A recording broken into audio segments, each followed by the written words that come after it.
Dave Cochran, Clint, coming in hot. What is the most underrated quality of a great leader, and how can cultivating this trait transform a team's performance and morale? Man, that's a good question and a really hard one to answer because I don't know that there's any one singular trait in particular, but I would say clarity of purpose. I mean, clarity of purpose cures a lot of ills. I mean, clarity of purpose. I crave the company of leaders who know why they're doing what they're doing. Man, you can endure a lot of inefficiencies and a lot of chaos and a lot of uncertainty when you know exactly why you're doing what you're doing. The other thing about a leader who has great clarity of purpose is if they know why they're doing what they're doing, they tend to hold the how loosely.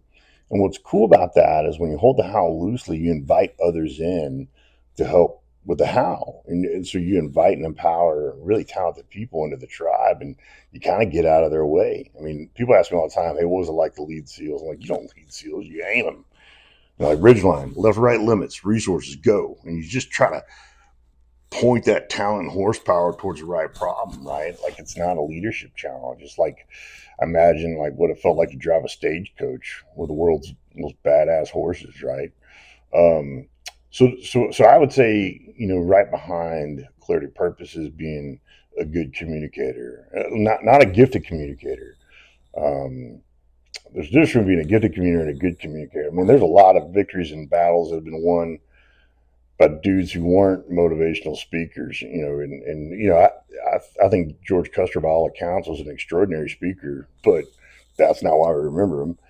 And I think by all accounts, Stonewall Jackson could barely string a few words together. He just wasn't a gifted communicator, but he's a good one, and we remember him for the victories he won. So, being having clarity of purpose and being a good communicator, and part of being a good communicator is understanding how your people listen. I was a really great boss one time in the SEAL teams. He's an amazing communicator, and he had this kind of like boilerplate speech he'd give.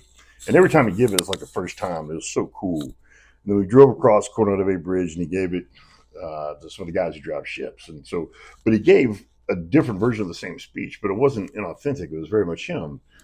And so we're driving back across the Bay Bridge, and I remember trying to look at him like, "Hey, sir, how did you do that?" He goes, "How to do what?" I said, you told them the same thing you tell us, but you told it differently, and it was still you. And he kind of looked at me like it was the dumbest question he ever heard.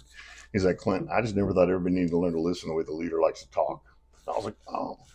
And I used to watch Pete Carroll do that. Pete Carroll would tell 10 different guys the same thing in different ways. I mean, he loved learning how people listen, and he'd share to that. So clarity of purpose what helps you hold the how loosely. When you hold the how loosely, you can invite other talented people in and just get out of the way and let them be amazing. And then being a good communicator. That's two. You asked for one, that's two. But clarity of purpose would be the first if I had to choose.